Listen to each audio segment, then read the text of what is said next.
Suntukan tayo, Mr. Bongbong Marcos. Grabe ka eh. Grabe ang kasamaan mo. Grabe. Naiibig po yung demokrasya natin dahil sa Pangulong demonyo.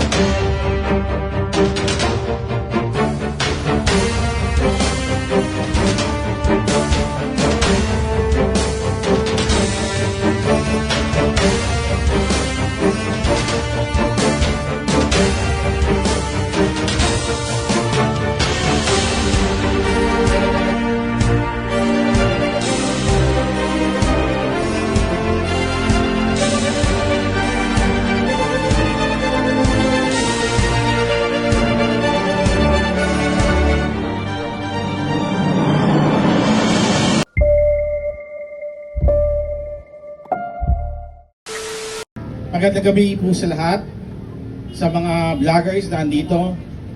Thank you so much. Sa mga taong nagbibigay ng oras sa kanila para sa bayan, maraming salamat. Ano bang pag-uusapan natin? ano bang magandang pag-usapan? Actually, ang daming pwede ko kasing sabihin eh. Ang dami. Sobrang dami yung pwede nating sabihin. Yung mga iba, naubos na yung sinasabi ko nung nasa EDSA kami. Ganito rin, sumisigaw tayo. Nakakapagod kung titingnan natin, pero dapat po hindi tayo mapagod. Dahil ang nilalabanan po natin ngayon ay isang demonyo. Demonyong gobyerno. Yan po ang nilalabanan natin ngayon. Sana po bukas, kung pahihintulutan po ng Diyos na may kapal, ibigay na po sa taong bayan ang tamang demokrasya. Naiibig po yung demokrasya natin dahil sa Pangulong demonyo. Bakit ko po ba nasabi? Hindi po tao ang ating presidente. Kahit po makarating sa kanya to, hindi po siya tao. Saan ka makakakitang tao na tayo, pag sumasakay ng MRT, pag merong senior citizen, kahit saan pila po, sa Mercury Drug, kahit saan, masyado natin pinaprioritize ang mga matatanda, ang senior. Ordinaryong tao po yan ha. Pero ito pong ginawa niya sa presidente natin. Kung marunong po kayo mag-isip, kahit hindi ka Duterte, mapadilawan ka, mapaano ka man, pero kung meron kang Diyos sa puso mo, hindi niya gagawin nyo sa isang matanda. Bakit po ba? Sa MRT, pag may nakatayo, pauupuin natin, hindi naman natin kilala. Tama po ba? Kahit sa ang pila, pauunahin mo yung senior citizen, hindi mo naman kilala. Pero ito po, naging Pangulo naman, pinakita po, pinadala sa dahig. Imagine nyo, yung tatay niya, ang dami ho naging presidente ng bansa, hindi nagawang ipalibing ng kahit na sinong presidente, hindi nagawa. Pero ito pong demonyong Bongbong Marcos, putang ina mo. Ako po hindi nagmumura eh. First time ko nagmura. Nakakagalit po kasi, sobra. Sa lahat po ng tao, ang ayaw ko yung demonyong tao. Biruin nyo matanda na, pinakidnap pa. So, bilang Pinoy, napakagalang po natin sa matanda. Sinira po nitong Bongbong Marcos na to, putang ina ka talaga. Sinira mo. Pinalibing yung tatay mo na walang nakagawa, pero ang ginawa mo, doon sa nagpalibing sa tatay mo, papatayin mo doon sa dahig. Mga kababayan, huwag na po natin paabutin na may mangyari sa dating presidenteng Rodrigo Roa Duterte. Labanan po natin ang katiwalaan sa gobyerno. Nakakaawa. Yung taong pinadala nila sa dahig, nagtaas ng dignidad ng mga pulis na nakatayo dyan sa tabi. nagtaas ng dignidad sa Armed Forces of the Philippines. Pinataas ang sweldo ninyo. Pero hindi natin naprotektahan, hindi nyo naprotektahan ng dating presidente. Tao po ba tayo? Nangingibabaw po sa atin ang kasamaan sa gobyerno ngayon. Pero marami po sa atin, katulad ng mga nagdadaan ng sasakyan, kontento lang sa araw-araw na buhay. Ang katwiran nila, kumakain naman kami tatlong beses sa isang araw, sapat na. Ang Pilipino hanggang hindi nasasaktan, hindi tumutugo ang puso, hindi lumalaban. Kailangan mo ba natin masaktan maigi? Kailangan mo ba masaktan natin ang susunod na henerasyon? Yang sundalo, yung pulis, tumaas ang dignity nyo nung si President Duterte man naupo. Bakit ko nasabi? Yung mga kaibigan kong galit sa pulis, niyayakap nila mga pulis. Masyado silang proud. Dahil nung nakaupo ang dating presidente, visible po ang mga pulis sa kalsada. Kami man po nakaramdam ng safetyness sa kalsada.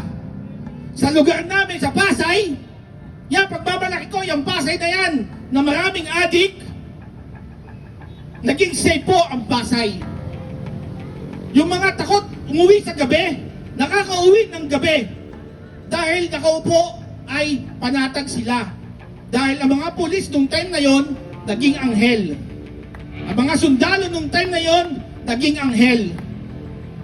Ngayon, hindi natin lalahatin dahil marami ko mga kabrad ng mga pulis.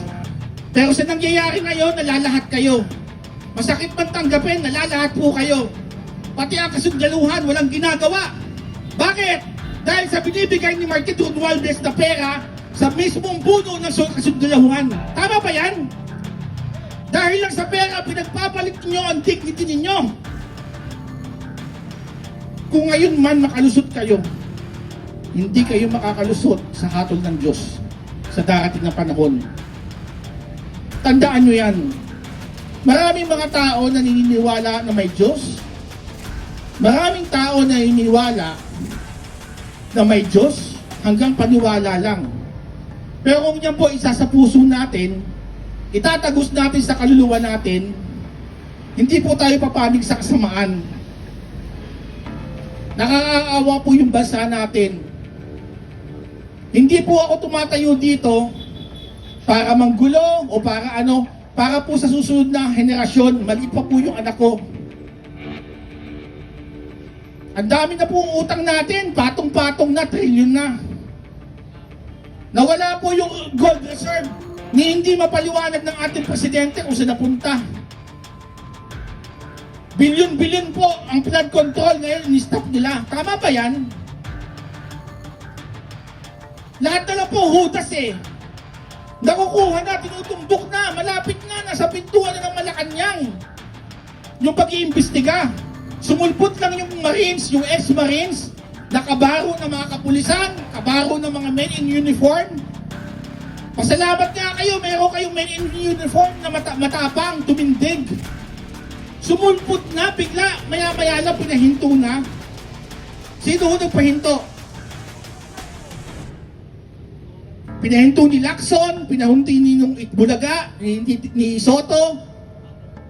Pinahinto po ng mga koloko, yung mga school bukol. Siyempre ba, may utos na naman sa taas yan. Kasi malapit na matumbok.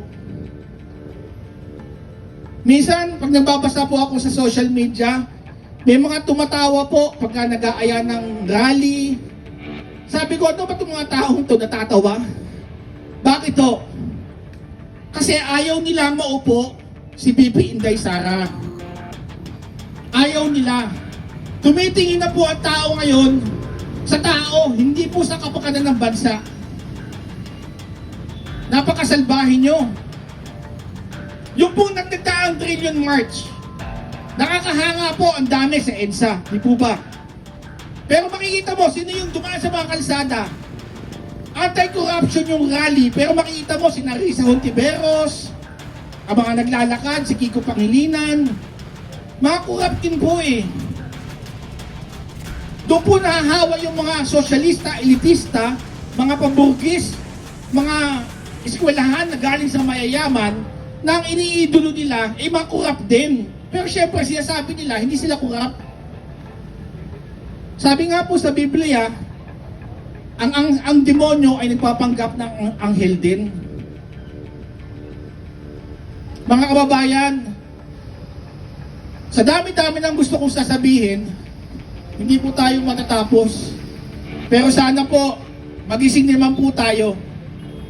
Ilaban po natin yung bansa natin.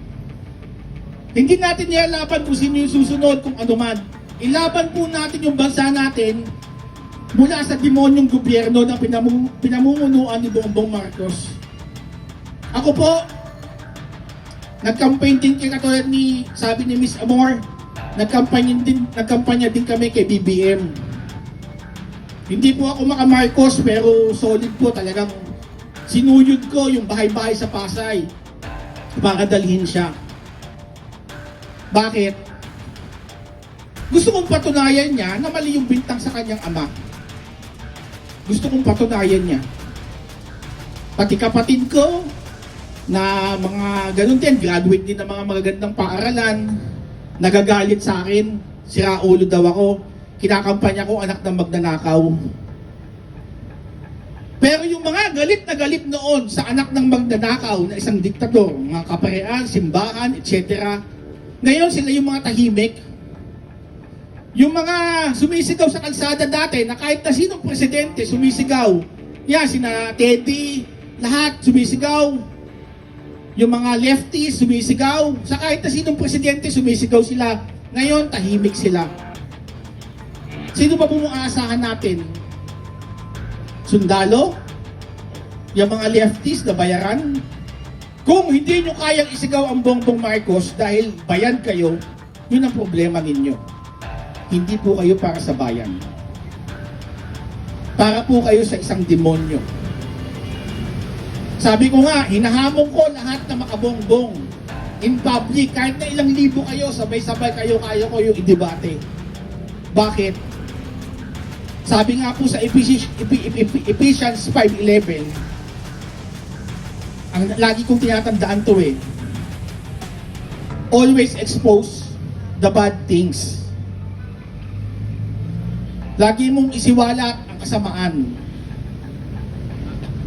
Lagi mong sabihin ang katotohanan kahit na mag-isa ka na lang tumatayo.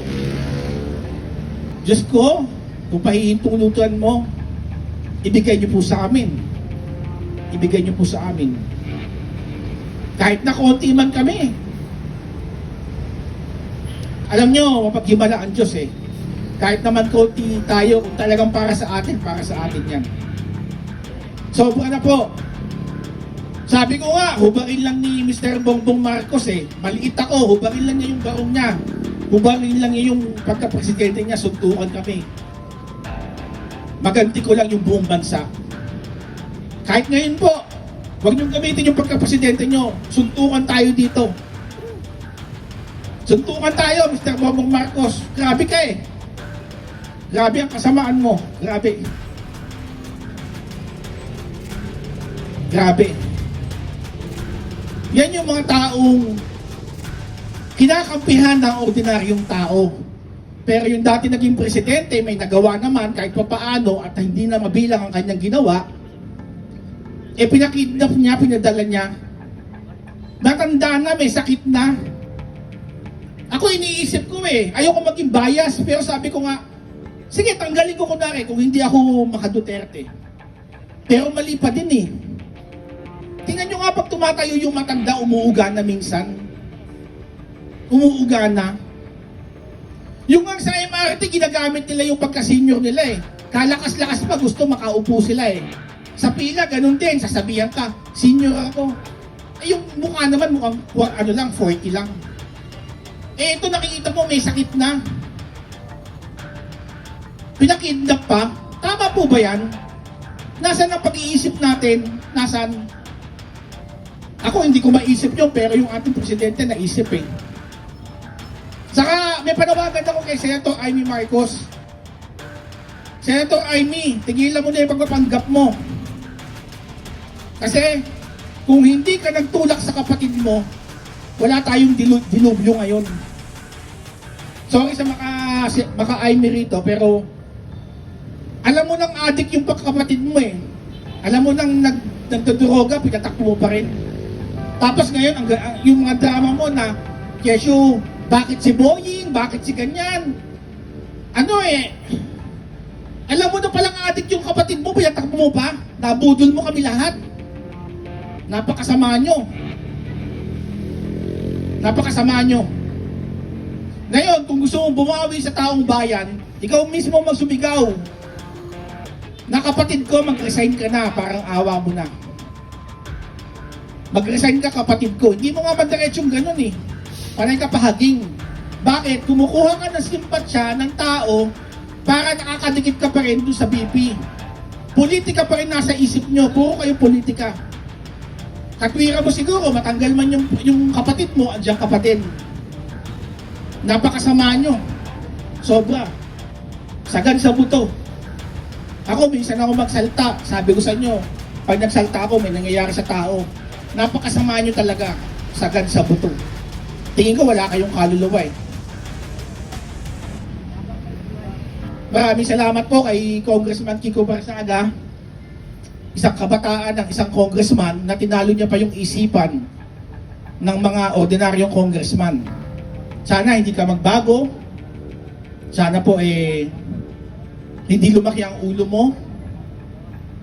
Isa kang ehemplo, isa kang magandang halimbawa para sa kabataan. Hindi lang po sa kabataan, para sa mga politician. Ngayon, tinatawanan ka, sinasabi nila, sira ulo ka. Siyempre, pag ayaw nila ma-expose yung katotohanan, sasabihin, sira ulo ka. Ganun po yun. Kong, salamat po. Nabubuhayan yung sambayanan dahil sa'yo. Salamat. Sana yung mga lumalaban sa katotohanan, sa bayan, huwag pababayaan ng Diyos. Protektahan kayo ng Diyos. Huwag lang po pera-pera ang iisipin natin. Meron dyan, pupunta lang sa rally dahil sa pera. Huwag yung ganon. Pumunta kayo dahil sa Diyos, dahil sa bayan. Kasi hodang ano man yan, umuulan man yan, laban po tayo. Pasalamatan natin lahat ng mga naging inspirasyon natin. Kiko Barsaga, kay Mama Bing, Rowena Gualson, mga taong isang halimbawa para lumakas ang loob natin. Maraming po salamat at muli sa lahat, sa Diyos po, maraming salamat.